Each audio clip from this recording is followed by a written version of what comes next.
O mundo que os aguarda, meus amigos, é um mundo muito complicado. E assim começa a live, tá? Se você tem cripto, digite você tem no chat, tenho cripto e tal.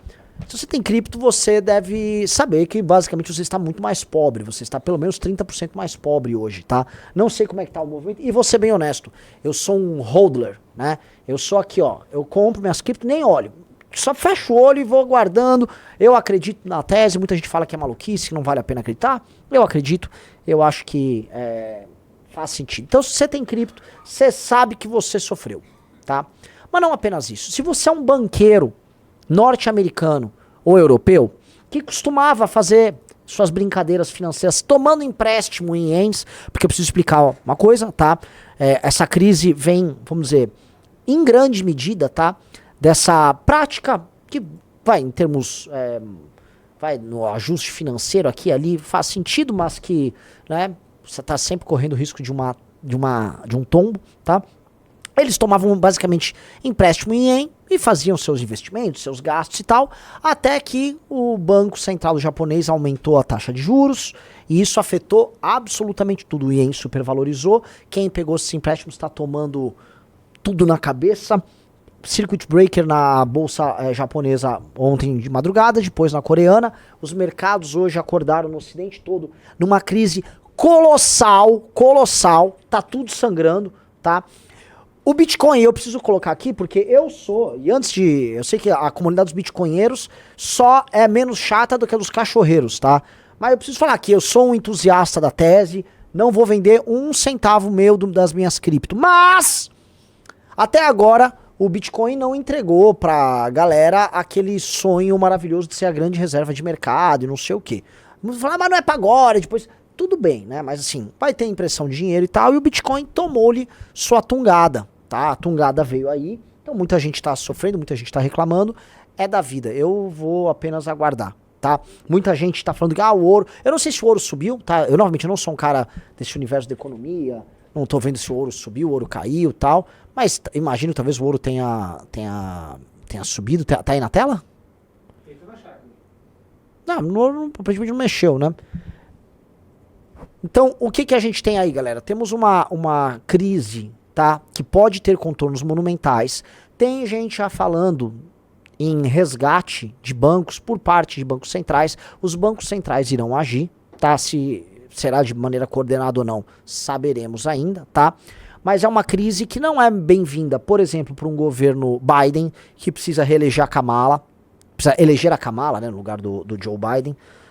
Não é bem-vinda, tá? Não é uma crise, porém, bem-vinda para o mundo que está numa crise política e às vésperas de um conjunto de conflitos que estão tomando, vamos dizer, aumentando sua temperatura ao mesmo tempo. E é isso que eu preciso falar. Vejam o cenário que nós estamos vivendo. Tá na tela?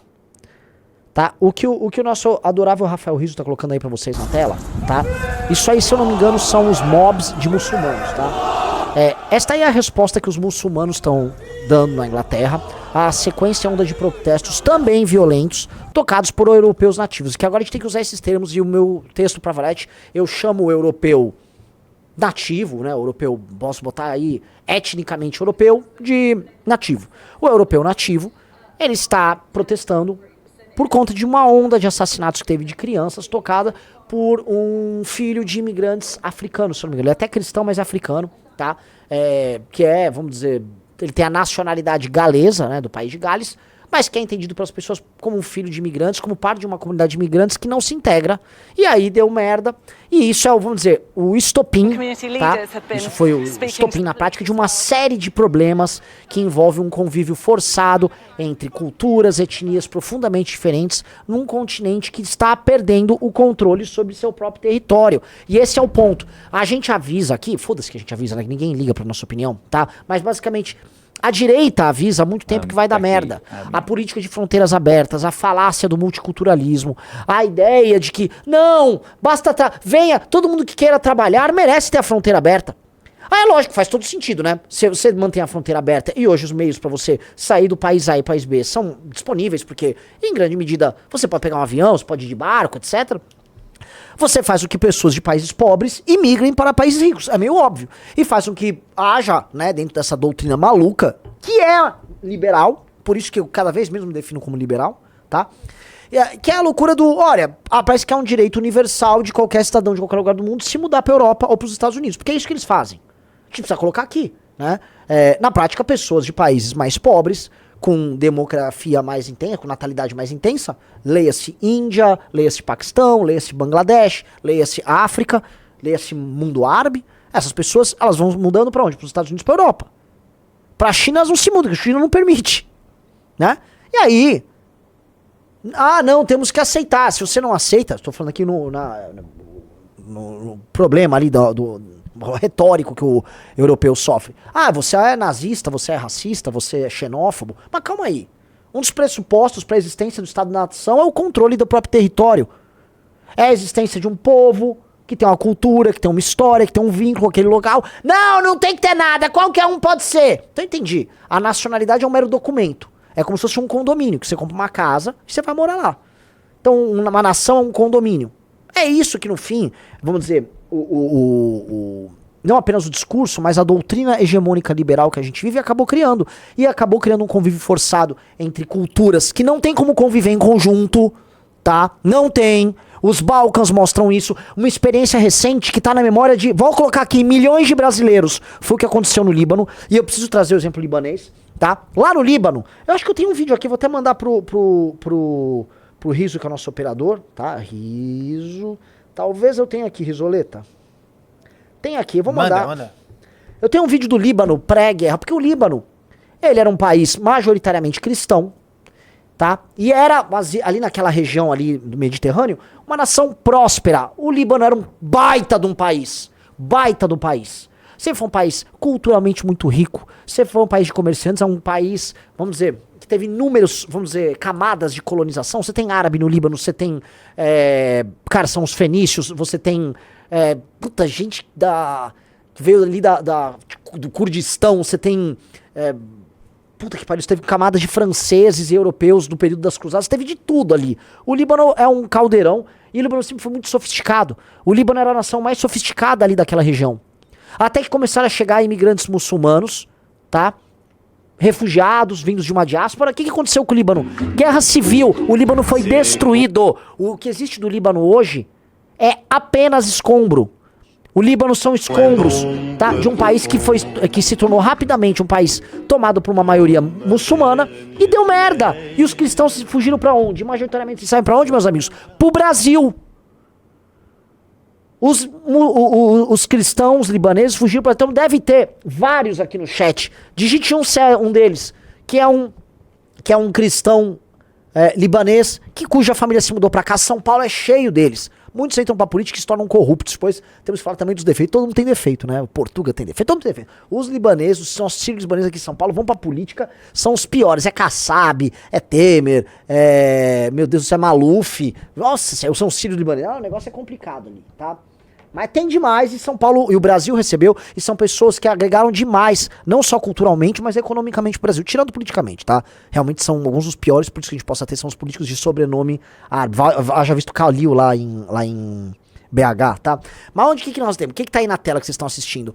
É o Líbano pré a chegada desses refugiados. Eu não quero ficar dando uma de, veja só como era o Irã antes da Revolução Islâmica, porque as mulheres não usavam véu. Não é sobre isso. O que eu quero mostrar é que é o seguinte, é um lugar que não devia em nada, em estilo de vida, tá? Em padrão de vida, a Europa.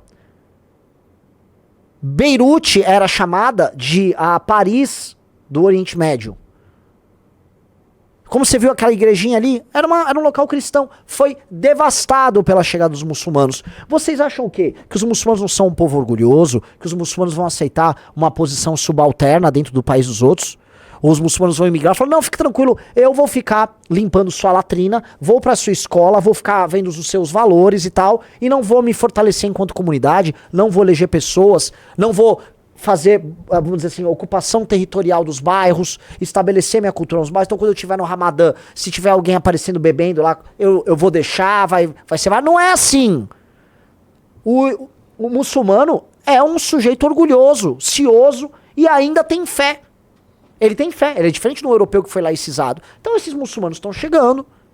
Você também está vindo com camadas de imigrantes do terceiro mundo, maiormente africanos, na França, Portugal está indo muito africano, Itália, muito africano, norte-africanos também, gente do mundo árabe, muitos industânicos, Índia, Paquistão.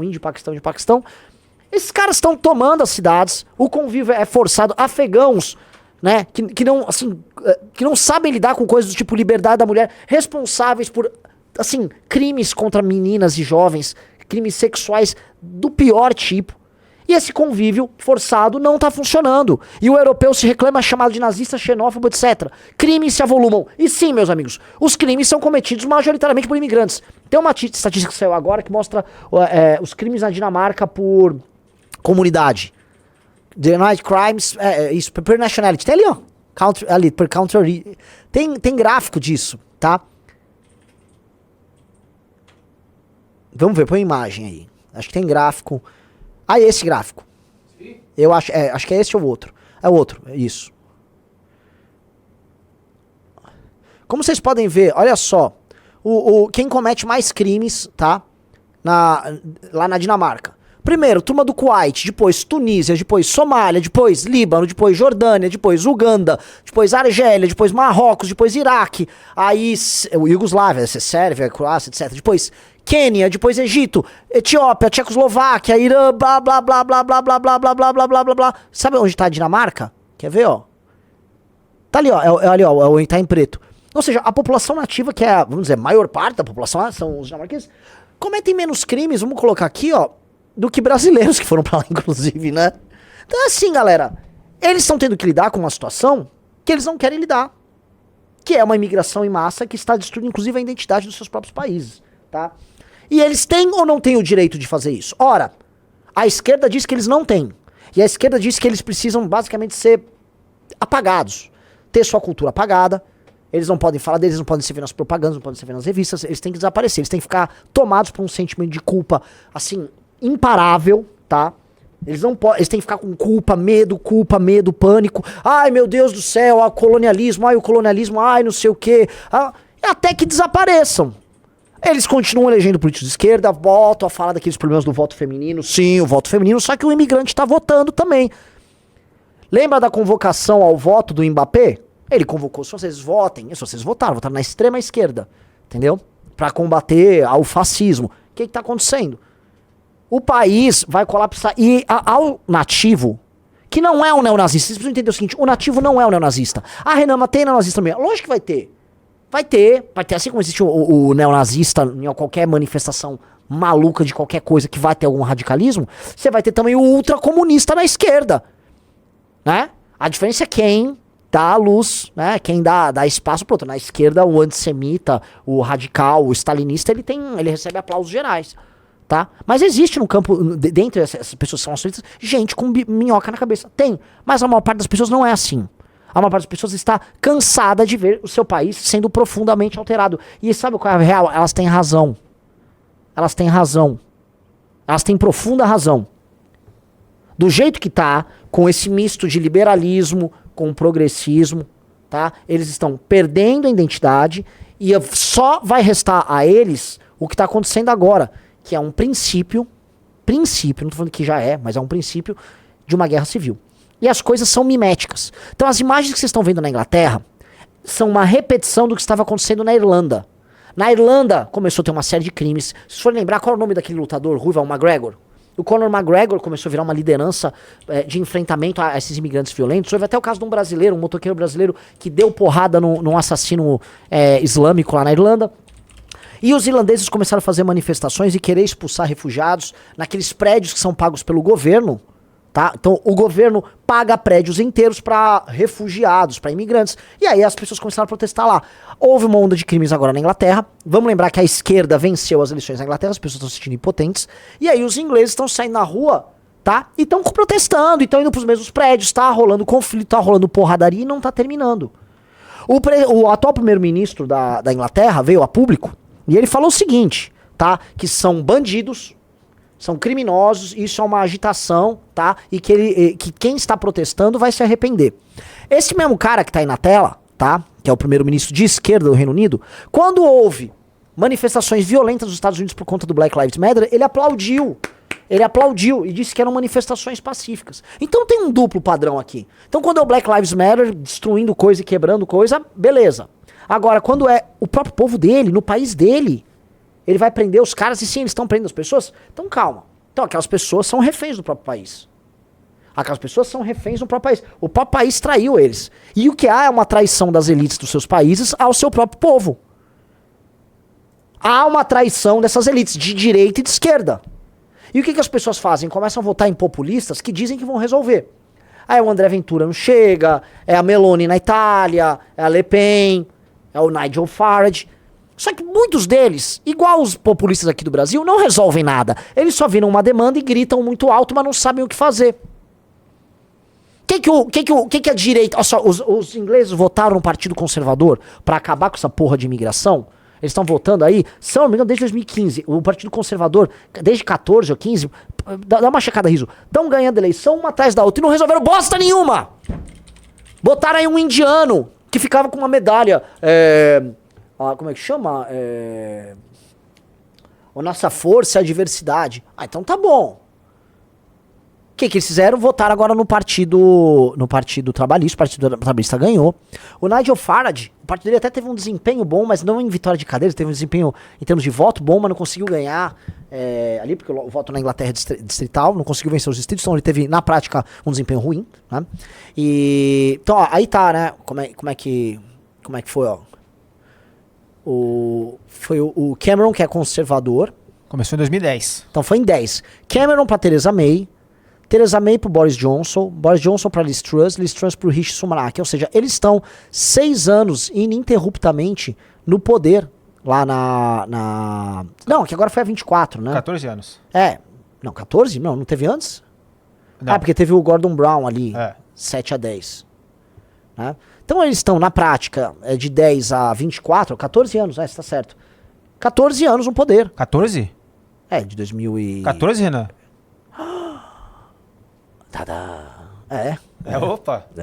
Opa. No poder. E não resolver. Pior, a situação na Inglaterra saiu de controle. E saiu mais de controle do que se estivesse na União Europeia, que é uma coisa muito louca. Eles saíram da União Europeia, não resolveu a situação. Então, eles estão assim, ó, por vias políticas não tá indo, sabe por onde vai? Nós vamos botar fogo em geral. Então as pessoas não estão confiando nos líderes que elas colocaram. E o que você está vendo é um princípio de algo que vai se refletir em outros lugares da Europa. Porque assim que como os ingleses olharam para os irlandeses, os franceses vão olhar para os ingleses. E em grande medida, vocês não sentem, não tá aí, vocês estão assistindo a live, vocês não estão sentindo que o que está acontecendo na França, essas Olimpíadas estão gerando muito mais desgaste de imagem para a França do que um avanço de imagem? Você acha que a imagem internacional da França melhorou? Riso. Não. Não é? Não parece que piorou a imagem francesa? Muito, nossa. A imagem francesa no mundo, ela se desgastou. A França está passando por um processo de queimação de filme e de aceitação dos seus erros. E de uma percepção. Assim, eles estão. Não é aceitação. O país França está absorvendo os próprios erros e aceitando. Ó, nós somos uma nação woke, nós vamos descaracterizar nossa cultura mesmo. É política de governo, de Estado, política cultural, vilipendiar os nossos símbolos do passado. Vamos idolatrar um novo tipo de país aqui, o país woke, a Santa Ceia, que eles iam falar que não era Santa Ceia, mas depois eles pediram desculpa falando da Santa Ceia, né? Com a gorda trans ali no meio e tal, tá? A França não tá. A casa da França tá caindo. Então, assim, quando é que vai ser a próxima insurgência na França? Será na Alemanha? Será na Espanha? Será em Portugal? Será na Itália? A questão é que você vai começar a ter isso. E isso aqui é apenas um dos elementos. Porque há uma guerra envolvendo Rússia e Ucrânia, tá? Que, vamos botar, estamos tendo uma camada de crise econômica que pode ter efeitos globais. Que pode se misturar. Caso o Trump vença, tá? E a Europa fala, Ucrânia, nós vamos bancar a guerra, vai significar gastos a mais e militarização de países europeus. E mesmo que o Trump fala, não, vai terminar a guerra, vamos terminar a guerra, vamos fazer um acordo, o Putin vai ficar com um pedaço da Ucrânia, o Putin não vai querer parar. A discussão não é se o Putin consegue avançar, mas o Putin vai aumentar o poder e a influência dele para dentro da Europa. E ele vai acirrar ainda mais a situação na Europa. Lembrando que o Putin é um dos promotores, sabe do quê? Dessa política de imigração desenfreada para a própria Europa. O Putin, ele faz guerra híbrida utilizando imigrante. Ora, todo mundo sabe, na fronteira da Finlândia isso acontece. Estava acontecendo agora, através da fronteira da Bielorrússia, vamos dizer, eles ficam pegando refugiados sírios, né? Refugiados. É um bando de homem que eles pegam do Oriente Médio e falam, ó, vem pra cá, ó, vai, ó, é pra ir pra Polônia. E aí o pessoal lá na Polônia, tem até um vídeo disso, põe Poland Border Conflict, Immigrants, Refugees, procura ali. Teve agora, ó, Michał Olha, Bura. nossa, É exatamente É isso. exatamente isso que eu um falei. dia atrás. eu ainda falei, ó, guerra híbrida ou crise de refugiados, focos na Europa. E é o problema na fronteira entre Belarus, que é um aliado, é um país satélite do Putin, que é a Bielorrússia, com a Polônia. O que eles fazem? Eles usam o imigrante pra ficar acossando a fronteira do adversário, mantendo o adversário político deles, que é a Polônia, num permanente clima de tensão. E eles entendem o imigrante, o refugiado, como uma arma de guerra. E é uma arma de guerra! Você convulsiona o país por dentro. Vejam o que aconteceu com o Líbano. Então, óbvio que se os europeus tiverem um mínimo de dignidade, não apenas eles têm que fechar a fronteira, eles têm que parar de aceitar essa política de guerra híbrida tocada por Rússia, tocada por Soros, tocada por essa elite filha da puta, progressista, por esses socialistas do caralho, essa gente maldita, tá? E eles têm que restabelecer o controle sobre o próprio território. Eu tô vendo gente na Europa falando assim, ó, o fenômeno saiu de controle, o que vai precisar aqui é o que aconteceu na Espanha e em Portugal, tá? No período da invasão dos mouros. É uma reconquista. A reconquista demorou séculos, galera. Séculos. Então, o que nós estamos vendo é o fim da Europa como conhecemos e o princípio de uma Europa deflagrada, em crise interna. E a gente vai ver mais violência acontecendo. Mas vamos lá. Citei esse caso aí. Crise econômica, essa crise... Ó, as imagens estão na tela aí? Tá passando? Sim. Isso aí, ó. São os refugiados, né? Os supostos refugiados, que são caras que são usados como arma de guerra pela Rússia, vamos colocar aí, tá? E aí vão sendo tacados, eles vão tentar cruzar a fronteira, aí vai aparecer os grupos de direitos humanos, pago com dinheiro dos Soros. Ai, meu Deus, recebam eles. Olha só, meu amigo, entenda uma coisa. País nenhum tem obrigação de receber quem ele não queira. Ninguém tem obrigação de nada.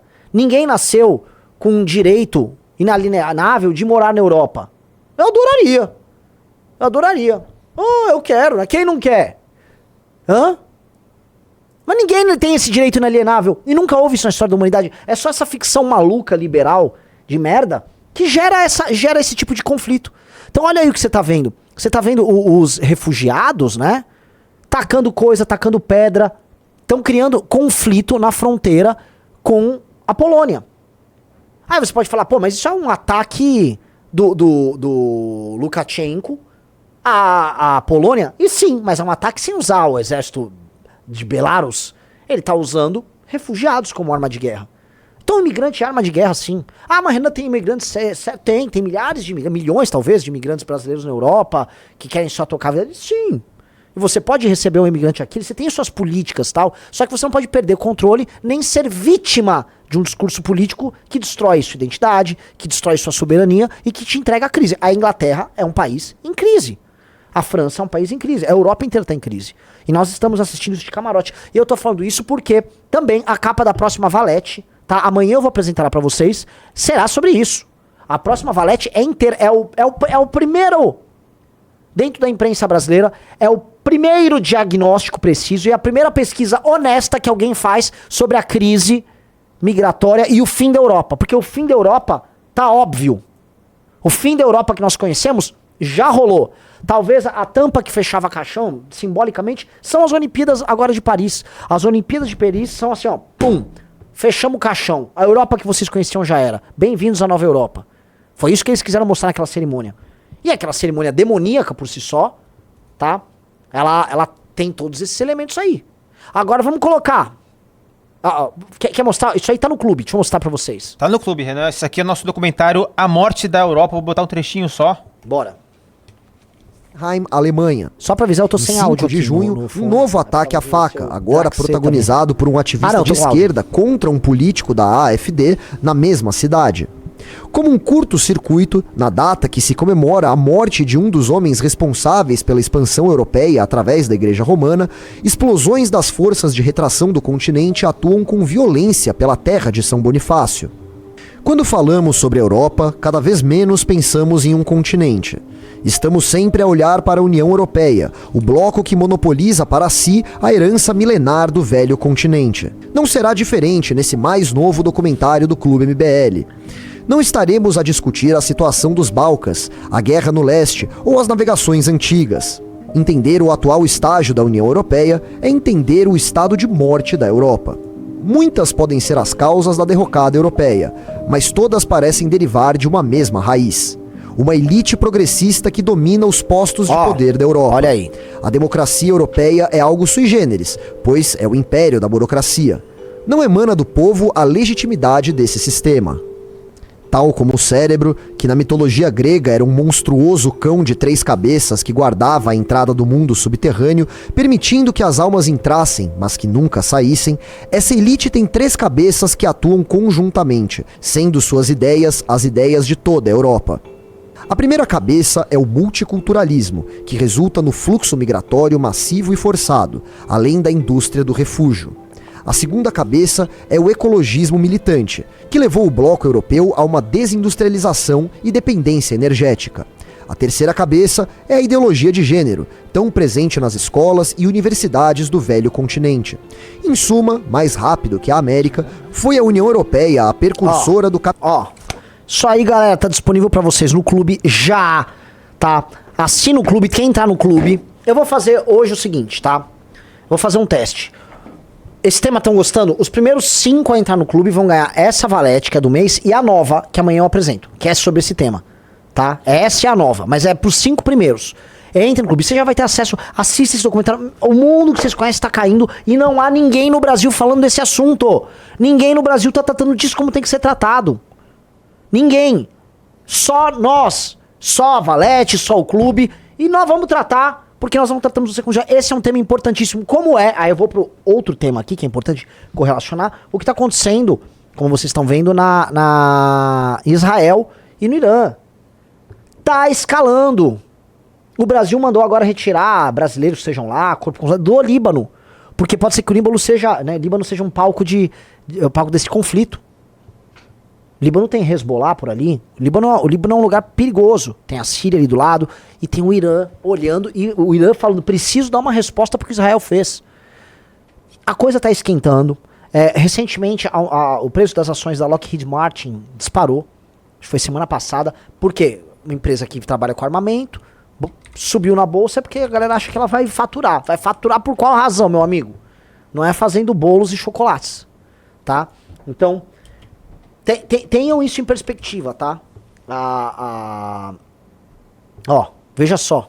No último mês, a Lockheed. 20% de ganho, 20% de valorização da Lockheed Martin no último mês. Tá? Quais são as novidades que aconteceram aí do meio pra cá? O agravamento da crise lá em Israel. Tá? Quer outra camada? Outra camada? Nate Silver, que foi o cara que acertou as eleições americanas em 2016 e falou, Trump vai ganhar. O Nate Silver já afirmou, Kamala Harris ultrapassou o Trump, não em pesquisas, mas em chances de vitória. Hoje ele acha que a Kamala Harris é favorita a vencer o Trump. Ali, ó, tá aí, ó, Presidential Polls, tá aí. Tá? A Kamala Harris. Isso aí é o seguinte, é um agregado que ele faz de pesquisas e que ele vai ajustando, porque são muitos modelos de pesquisa diferentes que nós temos nos Estados Unidos. E o Nate Silver, que é um cara, volto a falar, tem credibilidade nos acertos dos resultados eleitorais, acabou de colocar, Kamala Harris é favorita. Kamala Harris é favorita. E ele mostra ali, ó, no gráfico tem o Model Launch, que é a última linha que eles fazem, uma última linha vertical. Tá ali, Model Launch. Que é quando o quê? Quando a Kamala Harris assume. Tá? Então você vê ali, né, ele tá desde o dia 7 de julho, né, mostrando os avanços. Então você tem a tentativa de assassinato do Trump e ela representou apenas um aumento das eleições de voto pro Robert Kennedy Jr., não um aumento do Trump em si. Aí o Trump escolhe o seu vice, nada se altera muito. Aí sai o Biden. Saiu o Biden, deu alguns dias, a Kamala assume. O que acontece? A Kamala assume, o negócio grudou, a Kamala empata com o Trump durante 5, 6 dias e depois a Kamala ultrapassa o Trump. O ponto é o seguinte, se a Kamala Harris vence a eleição, e a gente precisa lembrar um negócio, os Estados Unidos receberam, ao longo da administração Biden, mais de dezenas de milhões de imigrantes ilegais por fronteiras que estão absolutamente abertas, tá? Essa mesma crise que você está vendo na Europa vai se agravar nos Estados Unidos com uma diferença. Nos Estados Unidos a galera não fica andando com soco inglês na rua. A galera anda armada. Ah, mas você tá falando que vai ter uma guerra civil já? Não tô afirmando nada, não tenho bola de cristal, nem sou o louquinho da previsão. O que eu acho que os ingredientes pra merda acontecer estão todos se avolumando ali, tum. A Kamala Harris vencer é um tapa na cara, é um tabefe na cara do eleitor republicano E é um agravamento de um processo histórico de acirramento que também acontece lá. Essa merda toda vai cair no nosso colo, Brasil? Invariavelmente. Invariavelmente. Invariavelmente. A gente vai viver, vamos dizer, os resultados dessa desgraça toda. Tá? Porque o Brasil, ele é satélite do que acontece na Europa, é satélite do que acontece nos Estados Unidos, e nós vamos ter a nossa versão desse tipo de conflito. Qual é? Não sei. Ela tinha, por hora, o Bolsonaro como protagonista do processo. Mas o bolsonarismo está sendo silenciado, está meio calminho, está perdendo força. Mas é um cenário muito preocupante. Muito preocupante.